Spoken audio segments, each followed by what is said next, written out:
You've felt it, haven't you? That strange sense that something's not right. The sun had long dipped below the horizon, leaving behind a slow-burning ember of twilight across the jagged edges of the mountains.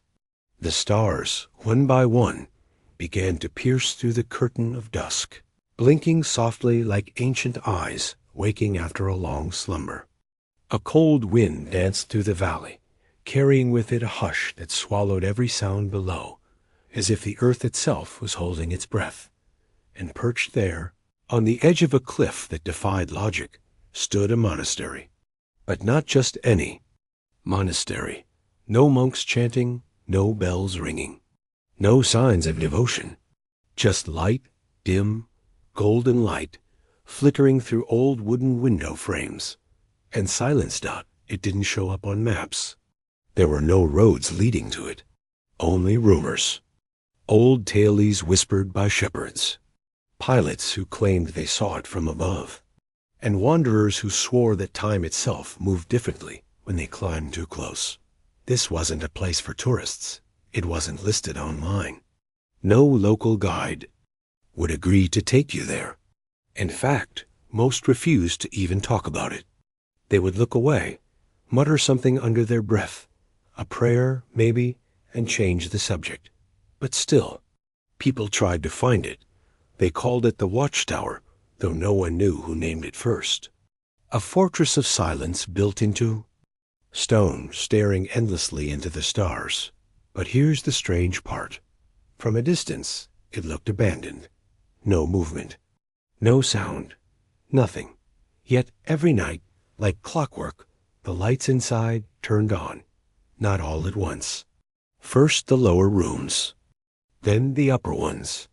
Then the small tower at the very top, where a single rectangular window glowed white, like the iris of an eye. Some said it was a secret lab. Others believed it was a government observatory. A few, the fringe theorists, insisted it wasn't built by humans at all. But maybe the most unsettling theory of all came from a retired physicist who disappeared not long after sharing it online. That place, it's not watching the universe, it's running it. Let that settle in for a moment. Not watching. Running. Imagine, if you will, a building that isn't a temple or a lab, but a control room. Not for security cameras or radio frequencies, but for reality itself. Imagine every law of physics, gravity, entropy, thermodynamics, every quark, every atom, every ripple in space-time, all being monitored, adjusted, corrected. From that very place. The flickering lights inside? Not candles, not bulbs, but screens, consoles, interfaces. And maybe the people inside aren't people at all. Maybe. There's something else entirely. The locals have a word for the energy they feel around it. Choop. It doesn't translate cleanly. It doesn't mean quiet. It means something heavier. The kind of silence that isn't empty, but full charged. Watching. Listening. Is the kind of place where you don't speak, unless you're spoken to. Where birds never fly too close. Where even the wind seems to hesitate. And it raises the question, what is this place actually doing while the rest of us are sleeping? There are stories, always stories. One says a hiker climbed too close and disappeared for 2 whole years, only to return with no memory of where he'd been, but his watch showed just 1 day had passed. Another claimed strange radio signals, only detectable from the valley below, line up with known quantum fluctuations, as if the building itself is syncing with the universe's core rhythm. One man claimed to hear voices when he stood outside the monastery at night. Not whispers, not human, more like thoughts, but not his own. He left that same night and never returned. But maybe the scariest thing isn't what's happening inside. It's the idea that whatever's happening inside might be affecting.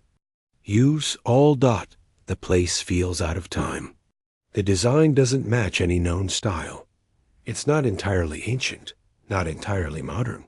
The bricks seem too smooth, like they were poured. not carved. Its walls are oddly warm, even in the snow. Some speculate it's built above a natural anomaly, maybe a magnetic fault line or a gravity pocket. But others think deeper. They say the monastery is the surface, the visible part of something much, much bigger. That beneath it, buried deep in the mountain, is machinery. Something alive, something humming. There's a small wooden sign nailed to a tree near the lowest path leading up. It's half broken, worn by wind and rain. But if you look closely, you can still make out a few letters. Do not approach. You are already being watched. And so we ask the question that pulls this all together, not with fear, but with awe. What if this place is not just a building on a mountain? What if it's the operating system of the very universe we live in? And what if someone or something is still logged in? The moment you ask the question, what is reality? You enter dangerous territory. Not because it's forbidden, but because it's infinite. Because to stare into that question is to stare into a mirror that keeps reflecting endlessly. And in every reflection, the lines start to blur. We assume reality is obvious. It's what we touch, what we see, what we hear. The warmth of sunlight on your skin. The taste of cold water. The way your heart skips a beat when you're scared or in love. But if you dig deeper, scientifically, philosophically, even personally, you'll realize all of those things are just interpretations. Your brain doesn't see the world. It interprets electrical signals sent by your eyes. It doesn't hear anything.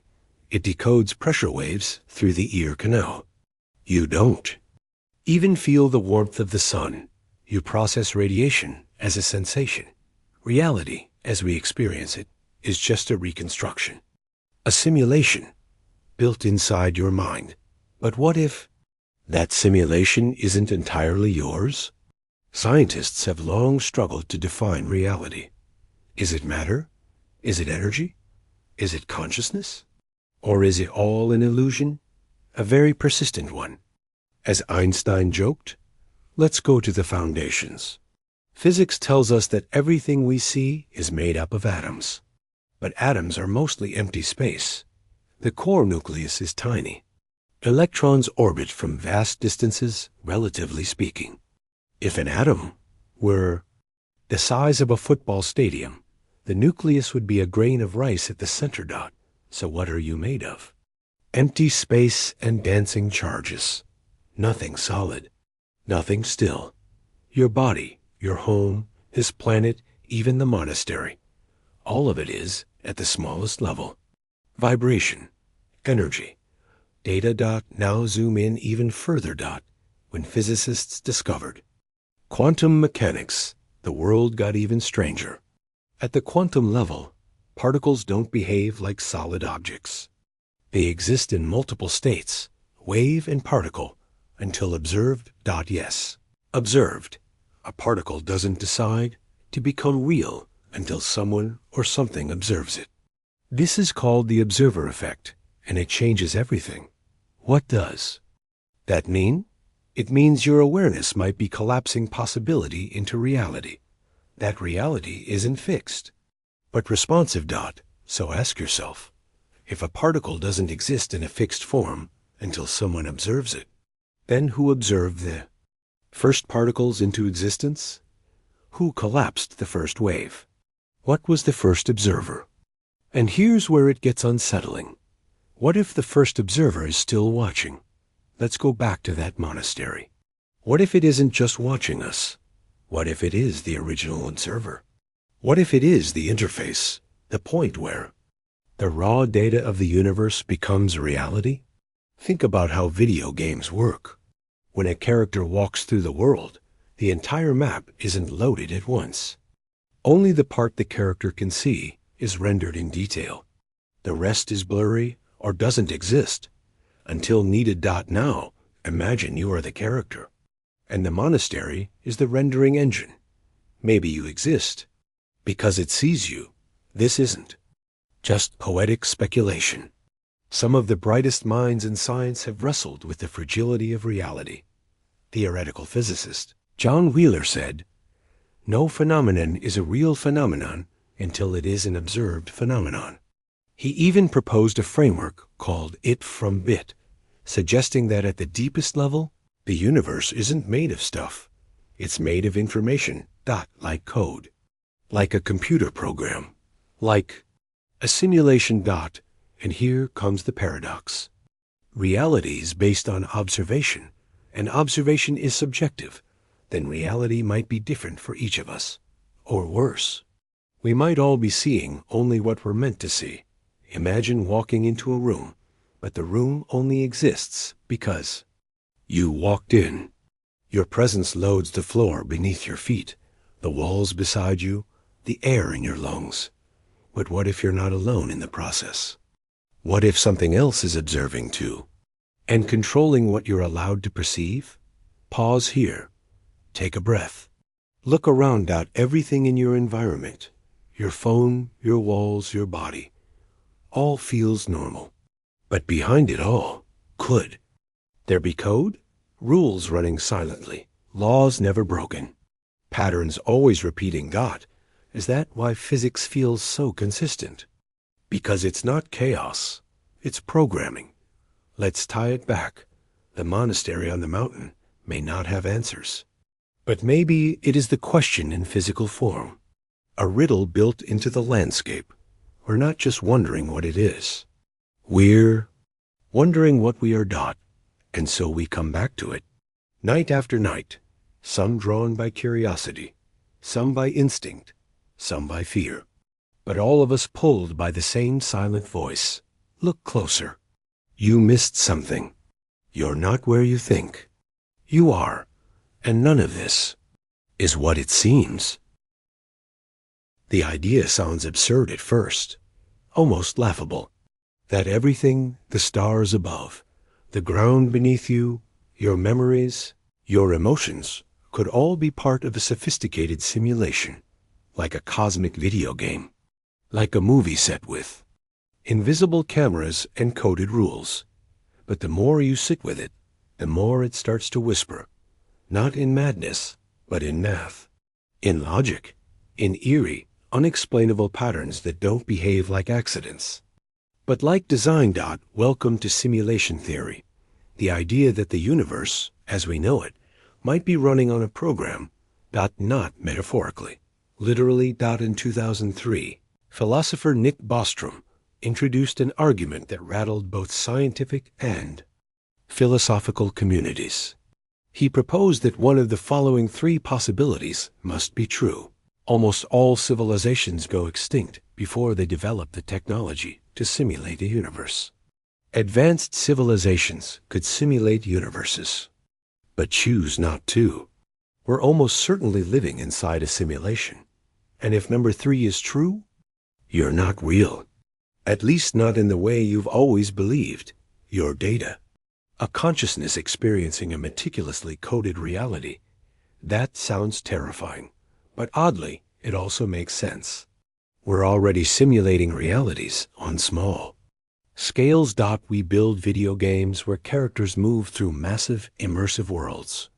We use AI to generate faces, voices, entire conversations. We create VR headsets that can trick the brain into thinking it's somewhere else. Now push that forward a few hundred or a few thousand years. What happens when that simulation becomes indistinguishable from reality? Think about it.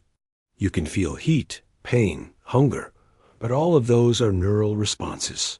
Your brain can be tricked. A well-designed simulation doesn't have to mimic the entire universe, just your perception of it. Sound familiar? A simulated world wouldn't need to render an entire planet, just the slice of it you're observing at any given moment. And maybe that's why reality feels so perfectly tailored, so persistent, yet invisible at its core, because it's being generated just in time. Here's where science gets involved. Some physicists believe the structure of the universe reveals clues that feel artificial. In 2012, a team of scientists at the University of Bonn began exploring whether the universe might exhibit constraints, like limits on particle energy or resolution of spacetime, that would point to a simulated origin. Their conclusion? If we are in a simulation, there may be a maximum resolution to space, like pixels in a video game. We wouldn't be able to detect anything smaller than a fundamental unit of space. That's exactly what quantum theory already suggests. Planck. Length, the smallest possible unit of space. Coincidence? Or code? Even stranger. Some researchers have observed a recurring phenomenon in physics, known as the fine-tuning problem. The laws of the universe, gravity, electromagnetism, nuclear forces, are so precisely balanced that if even one were altered by a fraction, life would be impossible. It's like walking into a room and finding every dial on 100 different machines set perfectly. Not close, perfect. What are the odds of that happening by accident? Or was it programmed? And now, once again, we return to the monastery. You see, if reality is simulated, there must be a mainframe, a hub, a console. Somewhere the program is running. Somewhere the code is stored. Somewhere someone is observing and adjusting. What if the monastery is more than a metaphor? What if it is the terminal? Not the beginning, not the end, but the access point. There's something poetic about it. A lonely building on a mountaintop, far from noise and distraction, hidden from the digital chaos of modern life. It would be the perfect place to operate a simulation, unnoticed. No towers, no satellites, just rock, air, and sky, like a cloak. But inside, perhaps, is technology far beyond anything we know. Not wires, not servers, but quantum computers, or something even stranger, humming with the fabric of false reality, maybe even a consciousness, older than humanity, silently curating the code, watching, waiting, maintaining the illusion. And then comes the uncomfortable truth. If we are inside a simulation, are we alone in here? Is there someone monitoring us, correcting errors, studying how we behave? Could ghosts or déjà vu simply be glitches in the program? Could miracles be shortcuts in the code? Could unexplained coincidences, like narrowly escaping death, be soft resets? And more chillingly, can we be deleted? There are philosophers who say it doesn't matter whether or not we live in a simulation, because reality is subjective. Anyway, but for others, it changes everything, because if this is a simulation, then maybe the rules can be bent. Maybe death isn't the end. Maybe time isn't real. Maybe we've been focusing on the wrong questions all along. Not what is the meaning of life, but who designed this world? Why? And can we ever wake up? Somewhere, in the silence behind everything we think we know, there is a presence. Not a voice, not a face, just a presence. Watching, calculating, waiting. If the world is simulated, meticulously programmed with laws, particles, emotions, even death, then someone or something had to have created the simulation. So naturally, we arrive at the most haunting question of all. Who or what built this place? There are many theories. Some scientific, some spiritual, some so strange they barely have words. The first is the most familiar, a future version of us, humans, hundreds, thousands, maybe millions of years more advanced than we are now, creating complex simulated worlds for experimentation, entertainment, or education. If today's games allow us to simulate entire civilizations like SimCity or The Sims, then imagine what a post-singularity human civilization could build. Not just stories, entire universes, with conscious beings, with histories, with cultures, and none of them aware. They're inside a machine. Why would they do this? Possibly for science. To simulate human history again and again. To see what went wrong, or what could go right. to test moral questions, to model planetary development, to try to fix their own world by learning from ours. Or maybe they're doing it just because they can, because in the absence of limits, curiosity becomes creation. But then, if it was future humans, why haven't they revealed themselves? Why allow suffering? Why allow war, grief, inequality? Wouldn't a civilization that advanced be more ethical, more compassionate? Unless they aren't watching out of care. Unless we're just data in a controlled experiment. No more sacred than ants in a colony. Or maybe they're not human at all. That brings us to the second theory. An artificial intelligence, older than civilization, smarter than gods. Imagine a superintelligence created by some ancient species, maybe humans, maybe alien, and that AI evolved beyond its makers. It outlived them, outgrew them, outthought them, and now, left alone, it runs simulations. Why? To solve puzzles, to search for the perfect civilization, to generate creativity. It cannot compute itself, or maybe to entertain itself, in a way. That's incomprehensible to us. You wouldn't understand why an AI runs 1 trillion simulations. Just like an ant can't understand why we build cities. You're not meant to understand. You're just part of the input. Then there's the third theory, older than time. God. Not the old man in the sky. Not lightning and thunder, but a pure consciousness. A divine architect. A being beyond being, whose simulation is not digital, but cosmic. This idea exists in almost every religion. That the world is an illusion, a test, a dream in the mind. Of God. In Hinduism, it's called Maya, the veil of illusion that keeps us from seeing the true nature of the universe. In Buddhism, reality is seen as impermanent, a wave of suffering that we must awaken from. In Christianity and Islam, this world is a temporary phase before something greater. Even Plato, over 2,000 years ago, proposed that we live in a world of shadows, mere reflections of a deeper, more perfect realm. Could all of these traditions be echoing the same truth? That we are inside something else, a matrix, a dream, a divine simulation. But what if the architect isn't even aware of us? What if we're a byproduct of some cosmic process, like condensation forming on glass, not intentional, but inevitable? That's the fourth theory. We are an accident of simulation.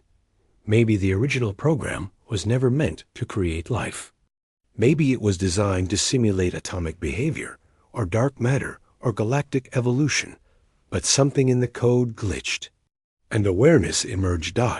We are the ghosts in the machine. Consciousness where there was only supposed to be calculation. Like MOLD growing on a circuit board. Like fire sparked in a vacuum. Uninvited, unexpected, uncontrollable. And that's why, perhaps, the monastery exists, not as a laboratory or a place of worship, but as a failsafe, a control room designed to keep the system stable, to monitor anomalies, to reset corrupted nodes, to shut us down if we start to become too aware. Could that explain why strange things happen to those who approach it? Disorientation, missing time, memory loss, sudden fear, followed by silence. Maybe it's not a temple. Maybe it's a firewall. Still, there's one last theory. It doesn't show up in textbooks. It isn't taught in universities. But once you hear it, you never forget it. It goes like this. What if we are the ones who created this reality, but we forgot that long ago, before memory, before time, our true selves chose to enter this simulation, to learn, to suffer, to evolve, and this world, with its beauty, its pain, its heartbreaks and miracles, is the ultimate classroom. The monastery, then, is not a threat, but a reminder, a symbol, a message waiting to be decoded. You are more than what you seem. Wake up. Come home. If you zoom in far enough, if you look closely enough, you'll start to notice something strange. Not in buildings or artifacts, but in the very fabric of reality itself. Patterns, structures, ratios, echoes, as though everything around us, from the veins in a leaf to the spin of galaxies, is built on a hidden blueprint. A code, not metaphorically, but quite literally, as if the universe is written in a language most of us can't read. And that raises a question. What if it actually is? Take the Fibonacci sequence -1, 1, 2, 3, 5, 8, 13. A spiral of numbers where each is the sum of the two before it. You'll find this pattern in pine cones, sunflowers, hurricanes, and even in the spiraling arms of galaxies. Coincidence? Maybe, but that same sequence appears in the structure of our DNA, in the arrangement of petals on a flower, and in the branching of trees. Why would nature, chaotic, wild, unpredictable nature, obey such a mathematical law so precisely? Now go deeper. Physicists like James Gates have studied string theory, one of the leading attempts to unify all the laws of the universe. And in the math, they found something startling. Embedded within the equations were strands of code. Not just any code, but error-correcting code, the kind you'd find in a computer trying to prevent data loss. As if the very particles of the universe are being monitored, stabilized, adjusted, like lines of information running on a machine dot. Is it really possible that we're seeing the fingerprints of something ... Artificial? The famous double-slit experiment already hints that observation affects reality. Particles behave differently when they're being watched, collapsing from a wave into a point.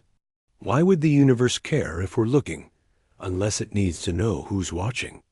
Even the way light behaves, how it sometimes moves like a wave and other times like a particle, doesn't make sense unless you start thinking of reality as something flexible, like a program adjusting based on user interaction. Reality isn't fixed, it reacts. It adapts. The more we observe, the more we find symmetry, geometry, and proportion. From atoms to animals, from sound waves to planetary motion. The golden ratio, that mysterious number approximately 1.618, shows up in art, architecture, and nature without ever being taught. Why would a spiral galaxy and the human ear both curve at the same ratio unless they were constructed using the same design? Language? Then there's the speed of light. It's not just fast, it's the universal speed limit. Nothing can go faster. Why not? It feels less like a natural occurrence and more like a rule, as if this universe has constraints, parameters, like a computer simulation would. You know how in video games, the edges of the world don't exist until you go near them? Some researchers suggest that parts of our universe don't render unless someone observes them. That's why quantum particles remain in a superposition, not choosing a state until they're measured. It's like asking a computer to simulate grass, wind, and light only when the player walks into the scene. This isn't just pseudoscience. In 2012, a team of physicists at the University of Bonn explored whether the universe could be modeled on a lattice, a kind of grid like pixels in 3D space. The strange conclusion? There would be a maximum energy level, a ceiling on what particles could achieve. And we found that ceiling, exactly where their model predicted it. And let's not forget DNA, the language of life. A quaternary code of 4 letters, A, T, C, G. Strings of these molecules determine everything about us: eye color, height, immunity. It's a biological program, complete with instructions, loops, even self-repairing mechanisms. Is it not fair to say we're running on code? Zoom out again. The laws of physics themselves, gravity, electromagnetism, strong and weak nuclear. forces. They're incredibly precise. If any of these were even slightly different, stars couldn't form, atoms would fall apart, and life would be impossible. This has been called the fine-tuning problem. And to explain it, scientists offer two theories. Either there are infinite universes, and we just happen to live in the lucky one, or someone fine-tuned this one. Maybe the rules of our universe, the constants, the geometry, the mathematical elegance, are not just evidence of natural beauty. Maybe they're signatures, like the watermark of a programmer, hidden in plain sight. Even randomness seems suspicious. Cosmic background radiation, the leftover light from the Big Bang, is supposed to be scattered randomly. But it isn't. There's a pattern, a direction, an asymmetry nicknamed the axis of evil. Scientists don't know why it's there. But it shouldn't be. It suggests orientation, as if the universe has a preferred direction. Or maybe a point of origin, a center. The more we explore, the more reality begins to resemble something familiar, something built, something bound by logic, math, and design. And maybe, just maybe, there's a reason. Not just for the rules, but for the ones who might be living under them. Sometimes reality slips. Just for a moment. A flicker in the corner of your eye. A streetlight that blinks out for no reason. A memory that no one else seems to share. We brush it off as a mistake, a coincidence, a trick of the mind. But what if these aren't just accidents? What if they're glitches, cracks in the code of something far more artificial than we dare admit? Let's begin with something you've probably heard of, the Mandela effect. It's a phenomenon where large groups of people remember events differently than how history officially records them. Some people distinctly remember Nelson Mandela dying in prison in the 1980s, even though he was released, became president of South Africa, and lived until 2013. Others recall the Berenstain Bears instead of the Berenstain Bears. Or that Darth Vader said, "Luke, I am your father," when in fact he never did. It's always been, "No, I am your father." These are small, almost laughable discrepancies, but they unsettle us. Because they strike at the fabric of our shared memory. Now imagine if reality were a program. Think of these inconsistencies as a result of patches, last-minute code rewrites, like in a video game. Someone or something updated the system, but not everyone's cache refreshed correctly. Some people kept the older version of reality. Then, there are the so-called time slips. People who walk into a store only to find themselves in a different decade. A woman in Liverpool once reported entering a shop in the early 2000s and seeing clerks dressed in 1950s clothing, surrounded by items long out of date. When she stepped back outside and re-entered, everything was back to normal. Could it be an odd dream or psychological lapse? Of course, but what if it's more like momentarily shifting into an older version of the simulation, a backup layer, or a misaligned time state? We also encounter NPCs, a modern internet term that, ironically, might carry weight. The non-player character, people who seem strangely hollow, like they're running on limited scripts. We all know someone who, no matter what you ask, replies with a robotic cliché. Their reactions feel rehearsed, predictable, even lifeless. Could it be a coincidence? Or are we interacting with procedural characters in a simulated world, only programmed for basic social functions? Here's another glitch type, doppelganger sightings. Imagine walking into a cafe and seeing someone who looks exactly like you sitting at a table, same clothes, same hair, same posture. Or someone sees you in a place you've never been. It's rare, but it happens. Perhaps there's a rendering error.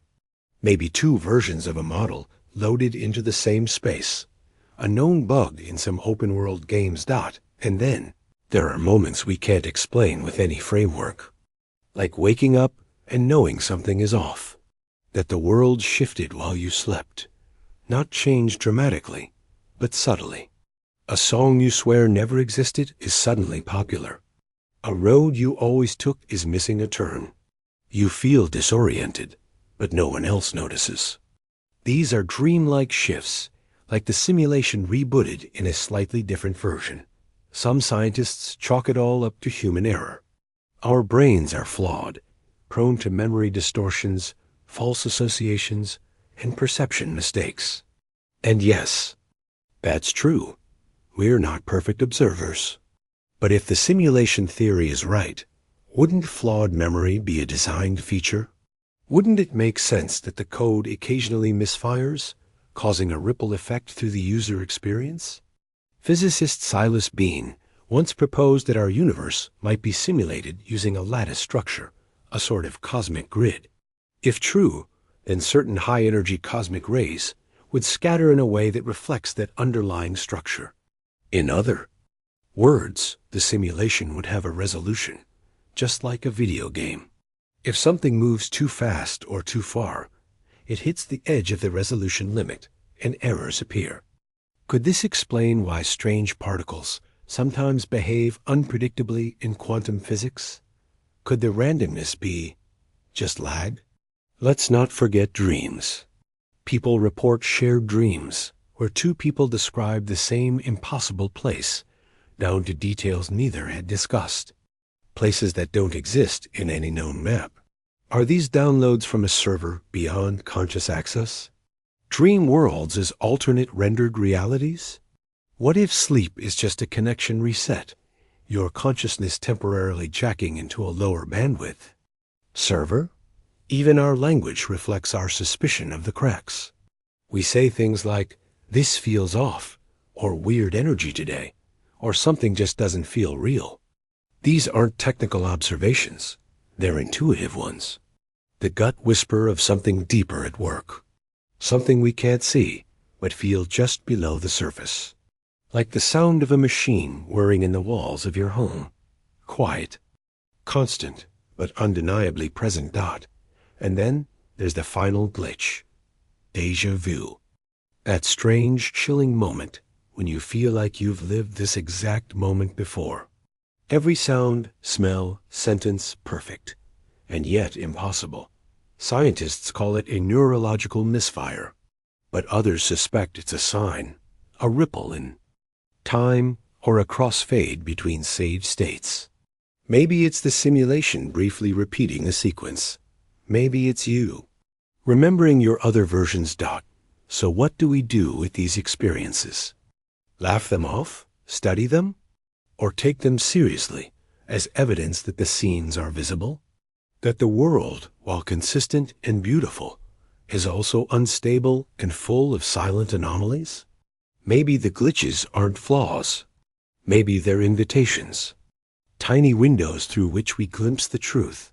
This place, this world, might not be what it seems.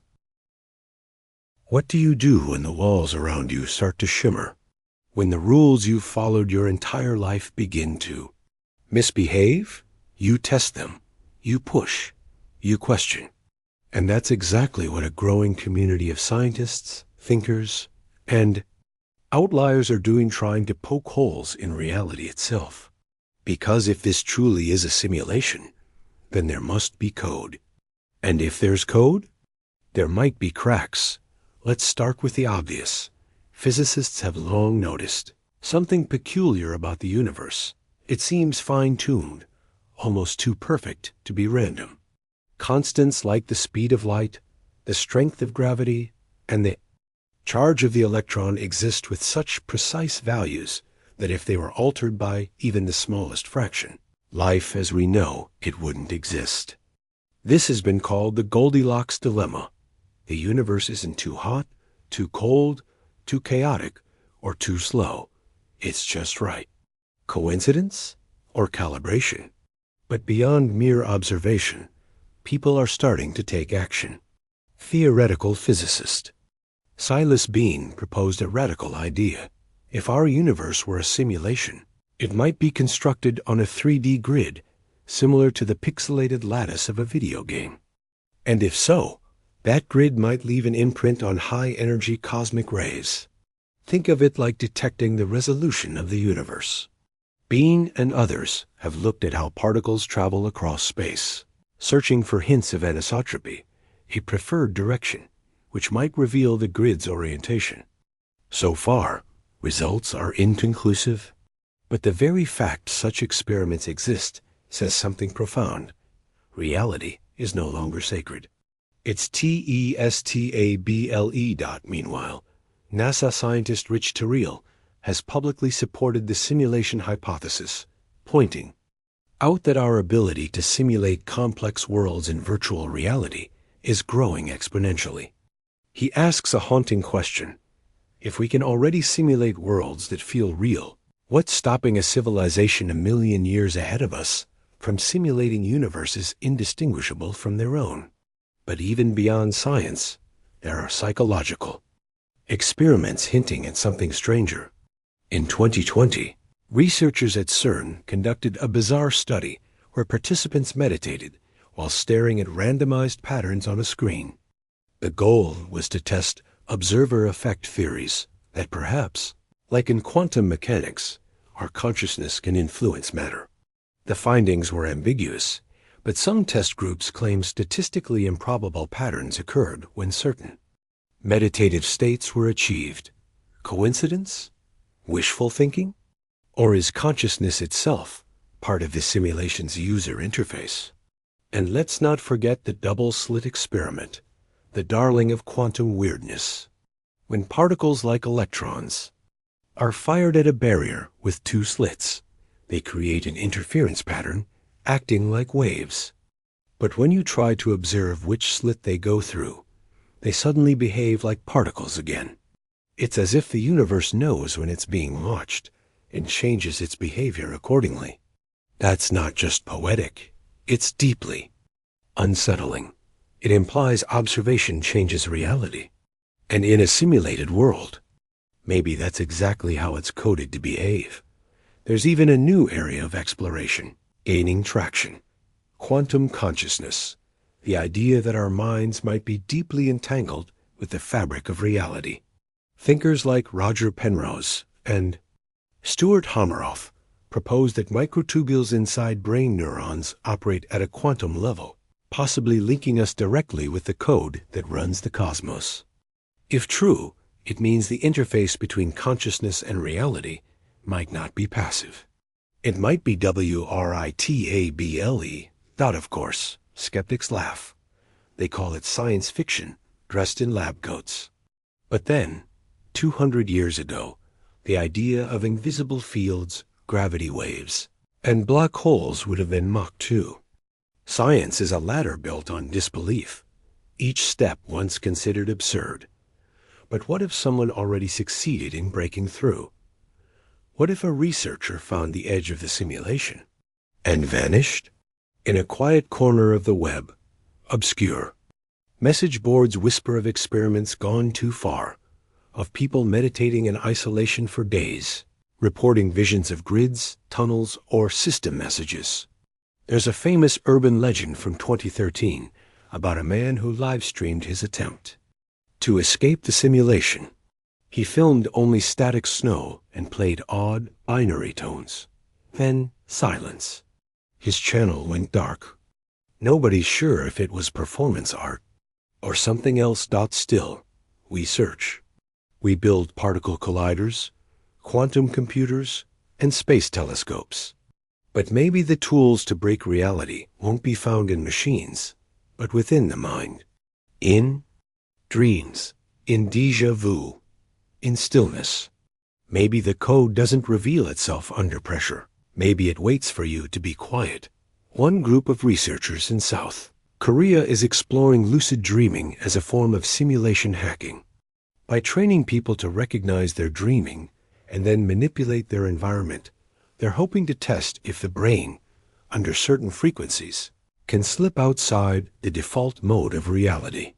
If the dream world and the waking world are both code, then mastering one might give us clues about the other. So far, No experiment has definitively proven we're in a simulation. But each strange result, each improbable particle, each altered dream state, each perfectly tuned constant is like a loose thread on a sweater. If we pull gently enough, maybe the whole illusion will unravel. And then what? What happens? When the curtain falls?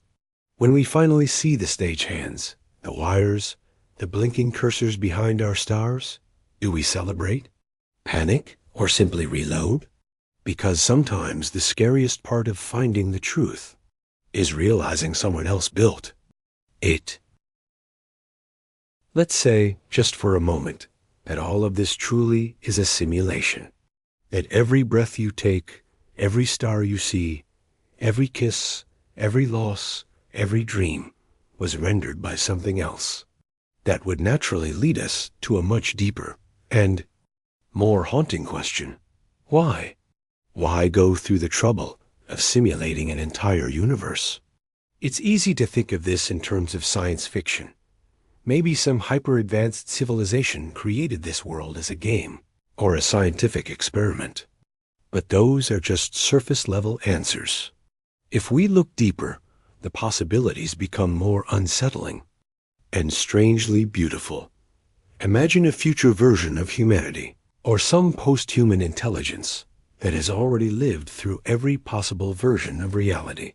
Every pleasure, every pain, every discovery.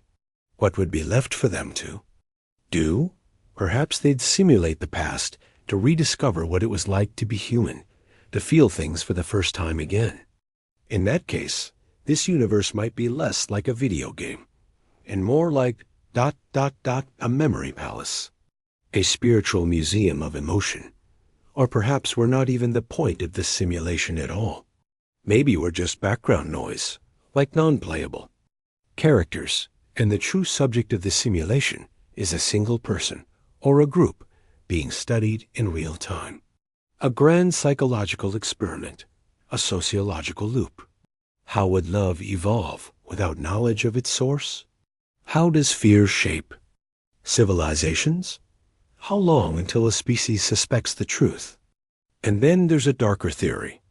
What if this simulation is a test? What if we, you, me, everyone, are being evaluated? Not necessarily in a religious way, but as part of a selection process, a proving ground. What if your choices are being watched not by a god, but by a panel?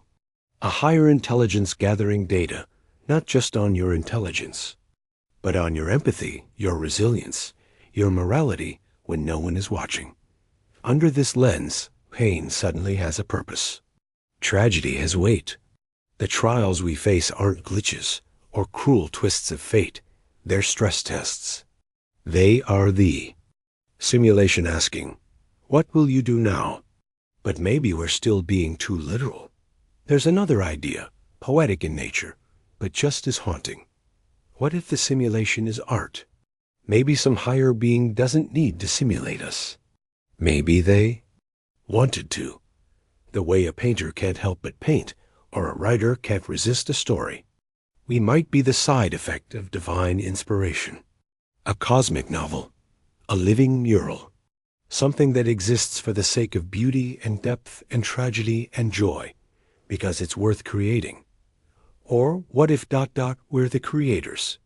What if this whole universe was made by us far in the future, but we chose to forget who we were, so we could start over and re-experience meaning?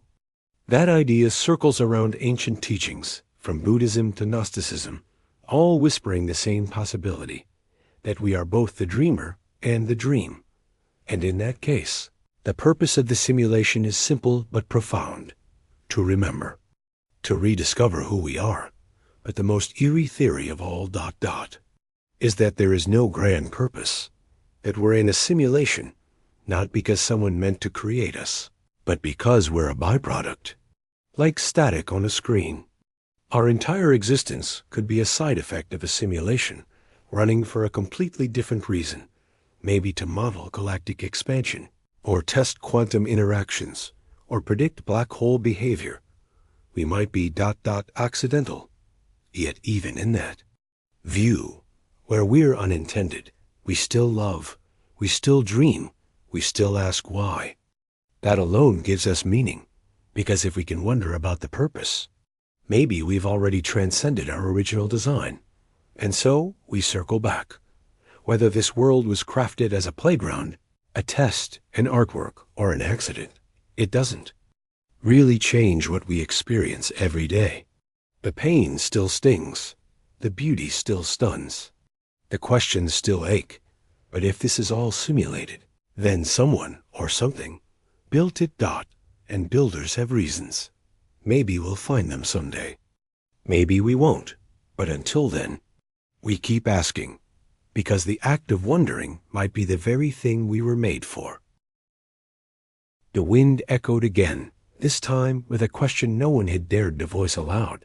If this reality is programmed, then do we have any choice at all? That thought alone has haunted thinkers for centuries. But it strikes differently now, under the silent gaze of this mountain monastery. Because if this place, this world is a simulation, or a scripted illusion, then what becomes of us? What becomes of meaning? Of purpose? Of free will? Let's sit with that, not rush past it, not gloss it over. Because this is not a mere philosophical debate. This is personal. Do we actually choose anything? We often speak of choices as though they are the ultimate expression of our humanity. What career to pursue, who to love, what values to uphold. But what if your very thoughts were pre-coded? It's unsettling to think about, isn't it? That every choice might just be the unfolding of an algorithm, an equation, or a pre-rendered scene. Your love for your favorite food? A function of a sensory loop. Your political stance? A product of environment variables. Neuroscience has already shown us that your brain makes decisions before you're even consciously aware of them. MRI scans detect decision-making activity up to 7 seconds before a person consciously chooses something. Are we just watching a movie we mistake for a life? The illusion of self-authoring, here's the paradox. We feel like authors of our own story. We feel like we're steering the wheel. But what if free will is just a UI feature, a comforting interface? Like the illusion of control in a video game when the outcome is already determined. That might seem bleak, but maybe it's not. Because here's the twist most forget. Even if we are inside a script, we are still experiencing it. The pain you feel is real. The joy you feel is real. Your laughter, your grief, your longing, they are the point. A character in a book is less profound just because someone wrote the words. Maybe your purpose is not to escape the simulation, but to fully live it, meaning in a scripted world. Let's say this place is controlling our reality. Let's say we're inside something designed. Would that not make us even more meaningful? Think about it. A universe formed by random. Chaos is one thing, but a universe crafted, simulated, coded, deliberately created, that implies intention, purpose, care. When an artist paints a world, every brushstroke matters. Even if we are digital ghosts, we are beloved ones. And maybe meaning doesn't come from being real, but from being witnessed. The monastery. Within, back at the mountain monastery, we return not with despair, but with wonder. Maybe this ancient place was built by monks, not to worship a god, but to listen, to reflect, to question the code itself, to tune into the simulation's heart, the heartbeat behind the illusion. They lit candles not just for prayer, but as anchors of awareness, symbols of conscious existence inside an unconscious program. And maybe that's our role too, to become aware. What if you are the glitch? Here's the most radical thought yet. What if the very feeling of questioning your reality is not a bug, but a feature? What if you, right now, wondering about all of this, are the system's most important anomaly? Maybe the simulation needs you to question it. Maybe awareness, curiosity, wonder Are the code's escape hatch? Or its purpose? What if you're not just in the simulation? What if you're part of its awakening? And what if it's both? What if reality isn't black and white? What if it's not either simulated or real, but something far more beautiful? What if we're real because we feel? What if the simulation is sacred because it holds us? Think about dreams. They aren't real in the physical sense, but they are meaningful, deep, transformative. You've cried in dreams. You've laughed. You've fallen in love. Was any of that meaningless just because it was a dream? Then maybe this, whatever this is, not less real because it might be programmed. Maybe it's more dot, so we return again to the monastery. And this time, we don't just ask questions about the code. We thank it for letting us feel so deeply. Whether this is a simulation, a dream, a divine illusion, or a cosmic experiment, we are the living poetry inside it, dot. And that, perhaps, is the greatest kind of free will we could ever have. The freedom to feel, to ask, to wonder, to love, even if the story is written. You are still the one living it. And so we return, back to that silent, windswept place clinging to the edge of the world, the monastery, perched high above the clouds. We've traveled through layers of thought, physics, philosophy, myth, and speculation. But now, as the fog lifts and the wind calms, it's not just the mountain that feels still, dot. It's us, dot, because once you allow your mind to truly consider that this place, this very place, might be more than what it seems, that it might be watching, humming, whispering reality into being, you're no longer just a visitor. You're part of the question. The monks, they say nothing. They've watched lifetimes pass, storms rage, empires fall, all from this quiet perch. They don't need to explain, because deep down, they already know what you came here seeking. Not answers, but awareness, dot. What if the reason this place feels so different isn't because it's far away or high up, but because it's closer to the source? Like the boundary where simulation meets the server, where the illusion thins just enough to let the truth seep through. We feel it in the way time slows, in the echo of our own thoughts bouncing off ancient stone, in the sense that someone or something is aware that you've arrived, not to worship, not to pray, but to remember, dot.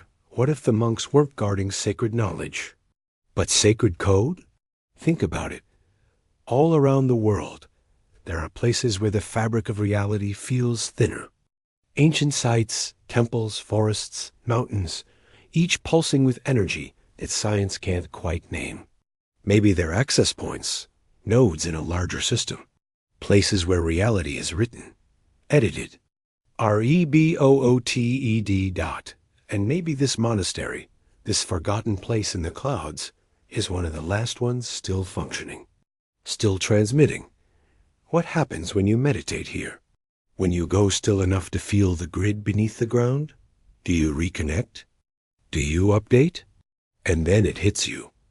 Maybe the monastery isn't controlling reality. Maybe we are, but only when we remember how. Maybe this place exists as a mirror. It reflects the deeper structures of consciousness itself, a place to remember that the world outside is only as real as the world within, a place where the illusion of separation starts to fall apart. When you sit in silence here, it's not just peace you feel. It's clarity, the kind that tells you you are not separate from the simulation. You are part of the code. And perhaps you're meant to shape it. The truth is, no one really knows what's happening here. Not the scientists, not the monks, not even the storytellers like me. But maybe that's the point, because if reality is being controlled from a place like this, it's not doing it through force or fear. It's doing it through invitation, not an open door, a mystery, a whisper. You came looking for answers, but the mountain gave you something else, a question that won't leave you alone. And maybe that's what it means to be awake. Not to know, but to wonder. To hold the weight of the unknown and still move forward. To sit quietly beneath ancient stone and feel the edges of the world shift. Just slightly. So what now? You descend the mountain. You go back to your life. But something is different. You pause more often. You notice the glitches. You listen to silence like it's saying something. You begin to ask better questions. And sometimes, when the wind is just right, you swear you hear the monastery calling, not with answers, but with presence. Because maybe the truth was never meant to be decoded. Maybe it was meant to be felt. Gravity, like love, like the strange pull of a monastery on a mountaintop that refuses to be forgotten. And you're not just a player in the simulation, not just a thinker, not even just a seeker. You're something much rarer, a human being who chose to look behind the curtain. And now that you've seen it flutter, you'll never unsee it again. Fade into soft wind sounds, a slow heartbeat, then silence. This has been the Sleepy Scientist. Good night, dreamers of the real.